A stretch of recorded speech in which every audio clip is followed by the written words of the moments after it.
ಕೆಂಡ ಸಂಪಿಗೆ ನಮ್ಮ ಕೆಂಡ ಸಂಪಿಗೆ. ನಿನ್ನ ಅರ್ಹತೆನ ನೀನು ಸಾಬೀತು ಮಾಡಿದ್ಯಾ, ನಿನ್ನ ಯೋಗ್ಯತೆ ಏನು ಅಂತ ನೀನು ತೋರಿಸಿದ್ಯಾ. ಮತ್ತೆ ಅದನ್ನ ಪರೀಕ್ಷೆ ಮಾಡೋ ಅವಶ್ಯಕತೆ ಇಲ್ಲ ಸುಮಾ. ಈ ಡಾಬನ್ನ ಪಡೆಯೋ ಎಲ್ಲ ಅರ್ಹತೆನೂ ನಿನಗಿದೆ. ಅದಕ್ಕೆ ಈ ಮನೆಯವರೆಲ್ಲ ನಿನಗೆ ಸಪೋರ್ಟ್ ಮಾಡಿರೋದು. ಈ ಮನೆಗೆ ಬೇಕಾಗಿರೋ ಎಲ್ಲ ಜವಾಬ್ದಾರಿಯುತ ಗುಣಗಳು ನಿನ್ನಲ್ಲಿದೆ.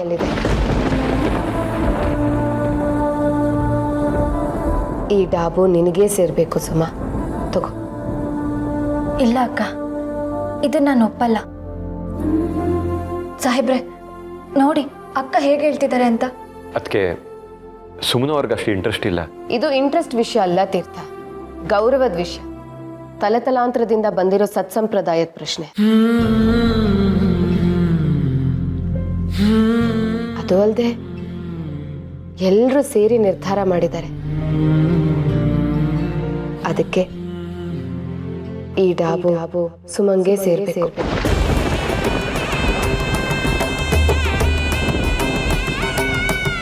ಮತ್ತು ನನಗೆ ಕನಸೋ ನೆನಸೋ ಗೊತ್ತಾಗ್ತಾ ಇಲ್ಲ. ನಾನು ತುಂಬ ಖುಷಿಯಾಗಿದ್ದೀನಿ ಕಡೆ ಇವತ್ತು.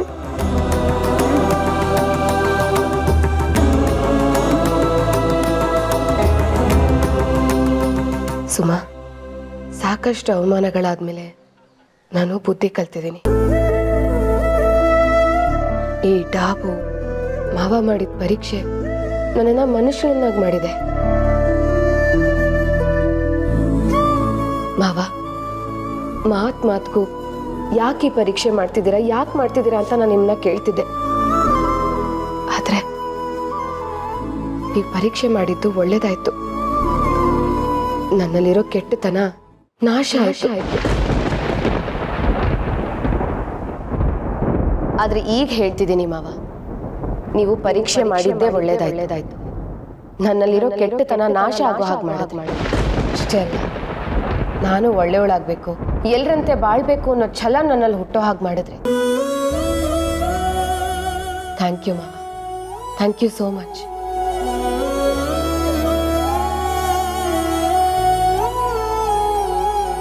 ನಾನು ಈ ಮನೇಲಿ 8 ವರ್ಷದಿಂದ ಸೊಸೆಯಾಗಿರ್ಬೋದು, ಆದ್ರೆ ಮಗಳಾಗೋದಕ್ಕಾಗ್ಲಿಲ್ಲ. 8 ವರ್ಷದಿಂದ ಜೀವನ ಮಾಡ್ತಿದ್ದೀನಿ, ಆದ್ರೆ ಈ ಮನೆನ ಒಗ್ಗಟ್ಟಾಗಿಡೋದಕ್ಕಾಗ್ಲಿಲ್ಲ. ನೀನ್ ಬಂದು 8 ತಿಂಗಳಲ್ಲಿ ಇದನ್ನೆಲ್ಲ ಸಾಧಿಸಿದ್ಯಾ ಅಂದಮೇಲೆ ನಿನ್ನಲ್ಲಿ ಒಳ್ಳೆತನ, ನಡತೆ, ಒಳ್ಳೆ ಗುಣ ಇದೆ ಅಂತ ತಾನೇ ಅರ್ಥ. ಇನ್ನೇನ್ ಬೇಕು ಹೇಳು?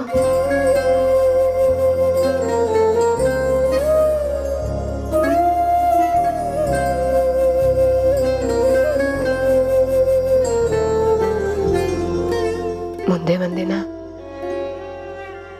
ಅತ್ತೆ ಮಾವ ನನ್ನನ್ನ ಒಳ್ಳೆ ಸೊಸೆ ಅಂತ ಮೆಚ್ಕೊಳ್ಳೋ ಹಾಗೆ ನಡ್ಕೊಂತೀನಿ.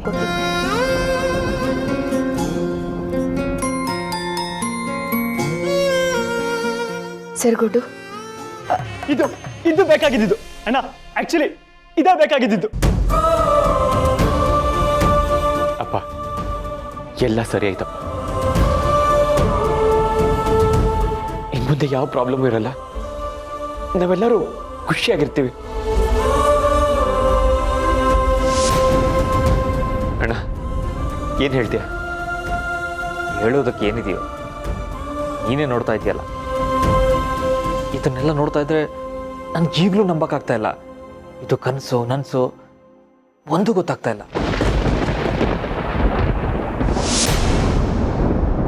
ಒಟ್ಟಿನಲ್ಲಿ ಇದೆಲ್ಲ ನೋಡ್ತಾ ಇದ್ರೆ ನಾನು ತುಂಬ ಖುಷಿ ಆಗ್ತಾ ಇದೆ.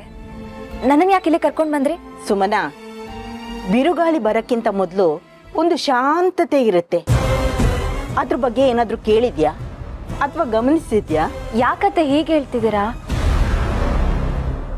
ಸಾಧನ ಇಷ್ಟೊಂದು ಶಾಂತವಾಗಿದ್ದಾಳೆ ಅಂದ್ರೆ ಇದು ಬಿರುಗಾಳಿಯ ಸಂಕೇತ ಅನ್ಸುತ್ತೆ.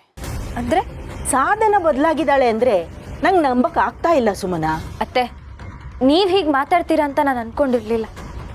ನೀವೇ ನೋಡಿದ್ರಲ್ಲ ಅತ್ತೆ, ಅಕ್ಕ ಎಷ್ಟು ನೊಂದ್ಕೊಂಡಿದ್ರು, ಅಷ್ಟೊಂದು ಹತ್ರು, ಮಗುನ ತಬ್ಬಿ ಮುದ್ದಾಡಿದ್ರು. ತಪ್ಪು ಮಾಡ್ತಿದ್ದೀನಿ ಅಂತ ಅವರೇ ಒಪ್ಕೊಂಡ್ರು. ನೀವೇ ನೋಡಿದ್ರಲ್ವಾ ಅತ್ತೆ, ಯಾವ ಡಾಬ್ಗೋಸ್ಕರ ಅಷ್ಟೆಲ್ಲ ರಾಧ ಅಂತ ಆಯ್ತೋ ಆ ಡಾಬ್ನ ನನಗೆ ತೊಡ್ಸಿದ್ರು. ಇಷ್ಟೆಲ್ಲ ಆದ್ಮೇಲೂ ನಿಮ್ಗೆ ಅವ್ರ ಮೇಲೆ ಅನುಮಾನನಾ? ಹೌದು ಸುಮನ, ನನಗೂ ಅನುಮಾನನೇ. ನೀನು ಅರ್ಥ ಮಾಡ್ಕೋಬೇಕಾಗಿರೋ ಮುಖ್ಯ ವಿಷಯ ಏನು ಅಂದರೆ, ಸಾಧನ ಆತ್ಮಹತ್ಯೆ ಮಾಡ್ಕೊಳ್ಳೋ ಅಂತ ವೀಕ್ ಮೈಂಡೆಡ್ ಹುಡುಗಿ ಅಲ್ವೇ ಅಲ್ಲ. ಅವಳು ಸೋಲನ್ನ ಒಪ್ಕೊಳ್ಳೋ ಅಂತ ಹುಡುಗಿನೂ ಅಲ್ಲ. ಸಾಧನ ಏನೋ ನಾಟಕ ಮಾಡ್ತಾ ಇದ್ದಾಳೆ. ಅಯ್ಯೋ ಬಿಡ್ತು ಅನ್ನಿ ಅತ್ತೆ, ಯಾಕತ್ತೆ ಪಾಪ ಅವ್ರ ಮೇಲೆ ಆರೋಪ ಮಾಡ್ತಿದ್ದೀರಾ? ಅಕ್ಕ ನಿಜವಾಗ್ಲೂ ಬದಲಾಗಿದಾರತ್ತೆ. ಸುಭಾಷ್ ಬದಲಾದ ಅನ್ನೋದು ಒಪ್ಕೊಂಡ್ರಲ್ಲ, ಹಾಗೆ ಇದನ್ನು ಒಪ್ಕೊಳ್ಳಿ. ಅವಳನ್ನ ನಾನು 8 ವರ್ಷದಿಂದ ನೋಡ್ತಾ ಇದ್ದೀನಿ ಸುಮನ. ಲಾಭ ಇಲ್ಲದೆ ಅವಳು ಏನನ್ನೂ ಮಾಡಲ್ಲ. ಅವಳು ಹೀಗೆ ಬದಲಾಗಿರೋ ಹಾಗೆ ತೋರ್ಸ್ಕೊತಾ ಇದ್ದಾಳೆ ಅಂದರೆ ಇದ್ರ ಹಿಂದೆ ಏನೋ ಉದ್ದೇಶ ಇಟ್ಕೊಂಡಿದ್ದಾಳೆ ಅಂತ ಅನ್ಸುತ್ತೆ. ಅತ್ತೆ, ಸಾಧನಕ್ಕಂಗೆ ಕೋಪ ಇದ್ದಿದ್ದು ನನ್ನ ಮೇಲೆ ಕೋಪ ಇರೋದ್ರಿಂದ ಅವ್ರ ಉದ್ದೇಶ ಇದ್ದಿದ್ದು ಒಂದೇ, ನನ್ನನ್ನು ಈ ಮನೆಯಿಂದ ಹೊರಗಡೆ ಹಾಕಬೇಕು ಅನ್ನೋದು. ಆದ್ರೆ ಈಗ ನನ್ನ ಜೊತೆ ಸ್ನೇಹ ಮಾಡಿದಾರತ್ತೆ. ಅಷ್ಟೇ ಅಲ್ಲದೆ ನನಗೆ ಎಷ್ಟು ಗೌರವ ಕೊಟ್ರು ಅಂತ ನೀವೇ ನೋಡಿದ್ರಲ್ಲ. ಕೆನ್ನೆಗೆ ಅರಿಶಿನ, ಹಣೆಗೆ ಕುಂಕುಮ, ತಲೆಗೆ ಹೂವು, ಸೊಂಟಕ್ಕೆ ಡಾಬು. ಅಷ್ಟೇ ಯಾಕತ್ತೆ, ಹಣೆಗೊಂದು ಮುತ್ತು ಕೊಟ್ರು. ಇದೆಲ್ಲ ಒಡ ಹುಟ್ಟಿದ ಅಕ್ಕ ತಂಗೀರ್ ಮಾಡೋದಲ್ವಾ ಅತ್ತೆ? ಸಾಧನಕ್ಕ ನಂಗೆ ತೋರಿಸಿದ ಪ್ರೀತಿಲಿ ನಂಗೆ ಯಾವ ಸಂಶಯನೂ ಇಲ್ಲ. ನಿಜವಾಗ್ಲೂ ಅಕ್ಕ ಬದಲಾಗಿದ್ದಾರೆ. ಅಯ್ಯೋ, ನಾನು ನಿನಗೆ ಹೇಗೆ ಹೇಳು? ನಾನು ಸಾಧನನ ಬಗ್ಗೆ ತುಂಬ ಯೋಚನೆ ಮಾಡ್ತಾ ಇರೋದ್ರಿಂದ ನಂಗೆ ಹೀಗೆ ಅನ್ನಿಸ್ತಾ ಇದೆಯೋ ಅಥವಾ ನೀ ಹೇಳ್ತಾ ಇರೋದೇ ನಿಜಾನೋ ನಂಗೆ ಒಂದು ಅರ್ಥ ಆಗ್ತಾ ಇಲ್ಲ. ಅತ್ತೆ, ಇನ್ನೇನು ಚಿಂತೆ ಮಾಡಬೇಡಿ. ನೀವು ಮಾವ ಹೇಗೆ ಮನೆ ನಂದಗೋಕುಲವಾಗಿರ್ಬೇಕು ಅಂತ ಕನ್ಸ್ಕೊಂಡಿದ್ರಲ್ಲ, ಅದಿನ್ ಮುಂದೆ ಹಾಗೆ ಇರುತ್ತತ್ತೆ. ಯಾವ ಚಿಂತೆನೂ ಬೇಡ.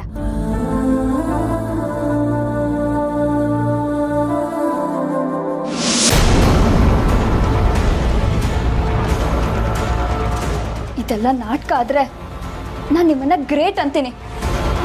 ಇದೆಲ್ಲ ಕನ್ಸಾಕಿದ್ರೆ ನಾನು ಅದನ್ನ ಮಲಗಿದ್ದು ಮರ್ತೋಗ್ಬಿಡ್ತೀನಿ. ಆದ್ರೆ ಈಗಲೂ ನನಗೆ ಆಚೆ ನಡೆದಿದ್ದು ನೆನ್ಸ್ಕೊಂಡ್ರೆ ನಂಬೋದಕ್ಕೆ ಆಗ್ತಾ ಇಲ್ಲ. ಅದಕ್ಕೆ ನಾನು ನಿಮ್ಮನ್ನ ಏನೋ ಅನ್ಕೊಂಡಿದ್ದೆ ಅದಕ್ಕೆ, ಆದ್ರೆ ನೀವು ಹೇಳಿ ತರ ನಡ್ಕೊಂಡ್ಬಿಟ್ರಿ.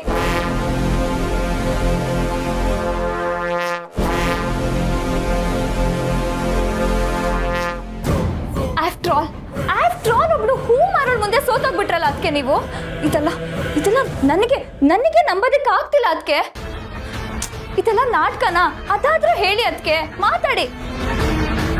ಡಾಬಾ ಅವಳಿಗೆ ಕೊಟ್ಟು ಈ ಮನೆ ಯಜಮಾನ್ಕಿನ ಅವಳಿಗೆ ಬಿಟ್ಕೊಟ್ಟು ನೀವು ಸಾಚೋದಾದ್ರೂ ಏನಿದೆ ಅದಕ್ಕೆ? ನನ್ಗೆ ನಿಜವಾಗ್ಲೂ ಇದನ್ನೆಲ್ಲ ನಂಬೋದಕ್ಕೆ ಆಗ್ತಿಲ್ಲ ಅದಕ್ಕೆ. ಮಾತಾಡಿ ಅದಕ್ಕೆ, ಮಾತಾಡಿ. ಮುಗೀತು, ಎಲ್ಲ ಮುಗೀತು.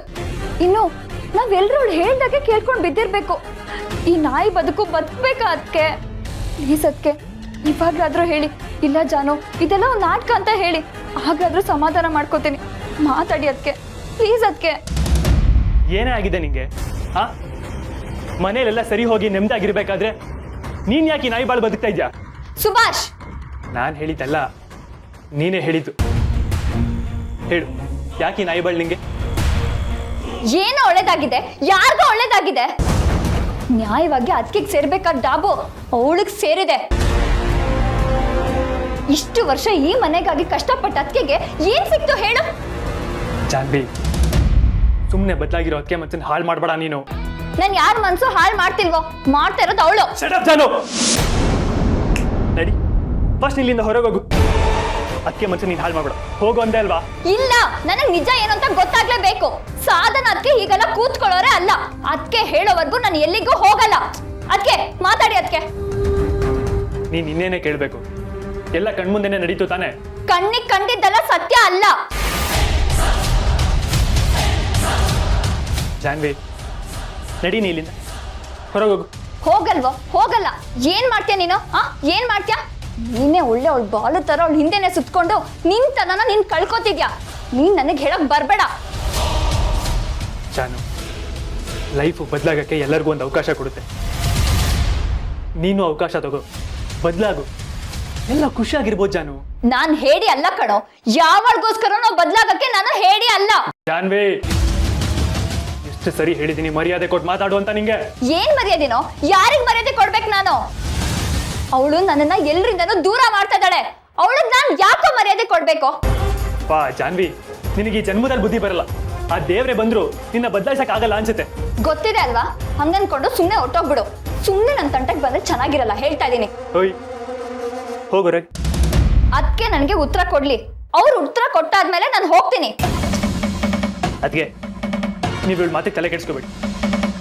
ನೀನ್ ಬಾ. ಏಯ್, ಒಂದ್ ನಿಮಿಷ ಇರೋ. ಹಾಗಾದ್ರೆ ನೇತಿರೋದಲ್ಲ ನಿಜಾನ? ಅದಕ್ಕೆ ಮಾತಾಡಿ. ಅದಕ್ಕೆ ಅದಕ್ಕೆ ನೀವು ಉತ್ತರ ಕೊಡೋವರೆಗೂ ನಾನು ನಿಮಗೆ ಪ್ರಶ್ನೆ ಮಾಡ್ತಾನೆ ಇರ್ತೀನಿ. ಅದಕ್ಕೆ ಪ್ಲೀಸ್ ನನಗೆ ಉತ್ತರ ಕೊಡಿ. ಅದಕ್ಕೆ ಅದಕ್ಕೆ ಪ್ಲೀಸ್ ಅದಕ್ಕೆ ಮಾತಾಡಿ. ಅದಕ್ಕೆ ಅದಕ್ಕೆ ಅದಕ್ಕೆ ಮಾತಾಡಿ. ಅದಕ್ಕೆ ಅದಕ್ಕೆ ನೀವು ಆ ಕಡೆಯಿಂದ ಬಾಗ್ಲ ಕೊಡಿ. ಇವಳು ಮಾತಿಗೆ ತಲೆ ಕೆಡಿಸ್ಕೊಡಿ. ಪದ್ಮ, ಇವತ್ತು ನನ್ನ ಮನಸ್ಸಿಗೆ ಎಷ್ಟೊಂದು ಖುಷಿ ಇದೆ ಗೊತ್ತಾ. ನಮ್ಮ ಮನೆಗೆ ಬಂದಿರೋ ಎಲ್ಲ ಸಮಸ್ಯೆಗಳು ಬಗೆಹರಿದು ಒಳ್ಳೆ ಹಬ್ಬದ ವಾತಾವರಣ ಬಿಡ್ತಲ್ಲ. ನಾನು ಇದನ್ನೇ ಕಡೆ ಇದನ್ನೇ ಭಾಳ ದಿವಸದಿಂದ ಬಯಸ್ತಾ ಇದ್ದಿದ್ದು.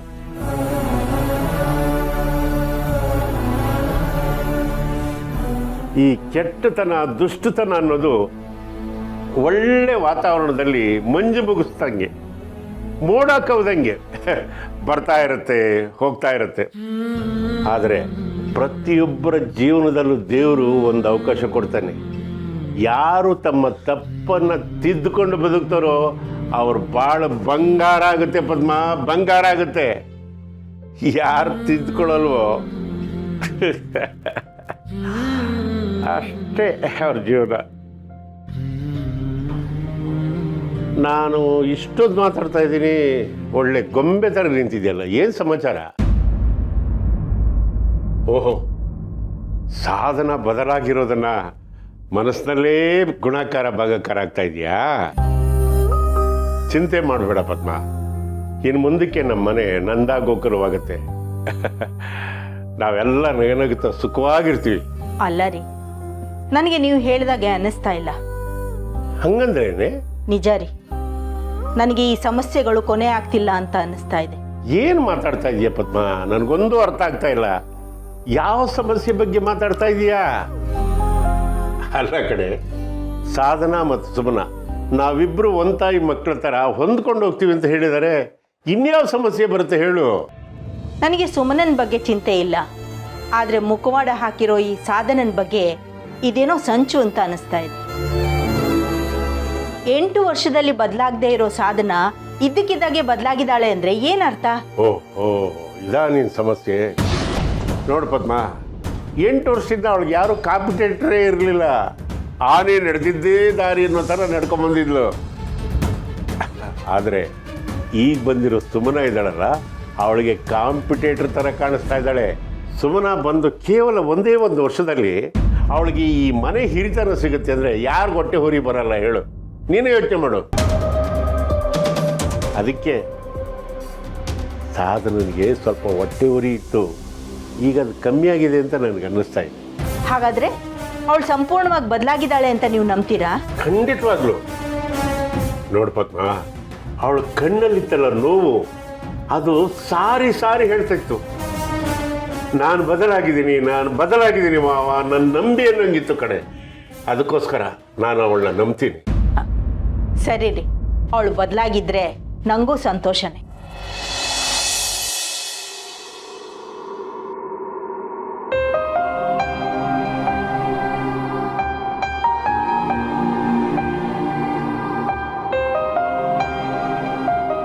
ಸುಮ್ಮನೆ ನಿಮ್ಮ ಜೊತೆ ಮಾತಾಡಬೇಕು. ಹೇಳಿ ಸಾಹೇಬ್ರೆ. ಇಲ್ಲ ಆಗಲ್ಲ, ರೂಮಿಗೆ ಬನ್ನಿ. ಸಾಹೇಬ್ರೆ, ನಂಗೆ ವಿಪರೀತ ಕೆಲಸ ಇದೆ. ಸಾಧನಕ್ಕ ಸುಸ್ತಾಗಿದ್ದಾರೆ, ಧೃತಿ ಎದ್ರಿದ್ದಾಳೆ.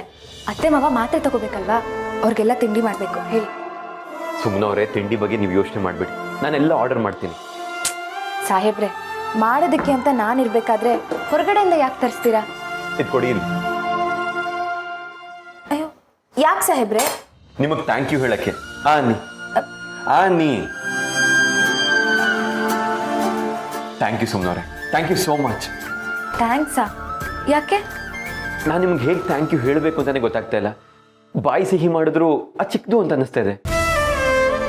ಸುಮ್ಮನವ್ರೆ, ನಾನು ನಿಮ್ಗೆ ಏನು ಕೊಟ್ಟರೆ ಖುಷಿ ಆಗುತ್ತೆ, ಏನು ಮಾಡಿದ್ರೆ ಸಮಾಧಾನ ಆಗುತ್ತೆ ಹೇಳಿ? ಸಾಹೇಬ್ರೆ, ಆಗ್ಲಿಂದ ಥ್ಯಾಂಕ್ಸು ಅಂತ ಹೇಳ್ತಾನೆ ಇದ್ದೀರಾ, ಏನಕ್ಕೆ ಅಂತ ಹೇಳಿ? ಈ ಮನೇಲಿ ಪವಾಡ ಮಾಡಿಬಿಟ್ರಿ, ಈ ಮನೆ ಜಿಯೋಗ್ರಫಿನೇ ಬದಲಾಯಿಸ್ಬಿಟ್ರಿ. ಏನ್ ಗಿರತ್ತೆ? ಈ ಮನೆ ಚಿತ್ರಾನ್ನನೇ ಬದಲಾಯಿಸ್ಬಿಟ್ರಿ. ಅಂಥದ್ದು ನಾನೇನು ಮಾಡಿದೆ ಸಾಹೇಬ್ರೆ? ಸುಮ್ಮನೆ ಅವರೇ, ದೀಪದ ಕೆಳಗೆ ಯಾವಾಗಲೂ ಕತ್ಲಂತೆ.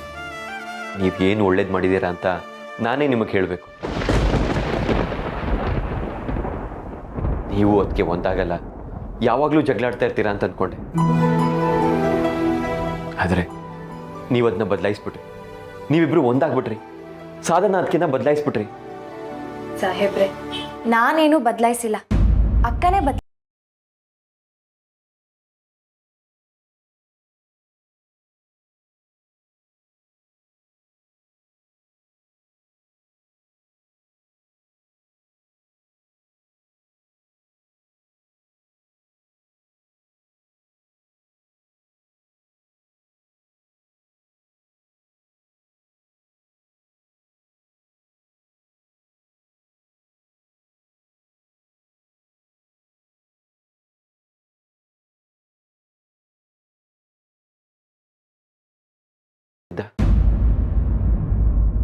ಸುಭಾಷ್ ಅಂತೂ ನಿಮ್ಮನ್ನ ದೇವತೆ ಸ್ಥಾನದಲ್ಲಿಟ್ಟಿದ್ದಾರೆ.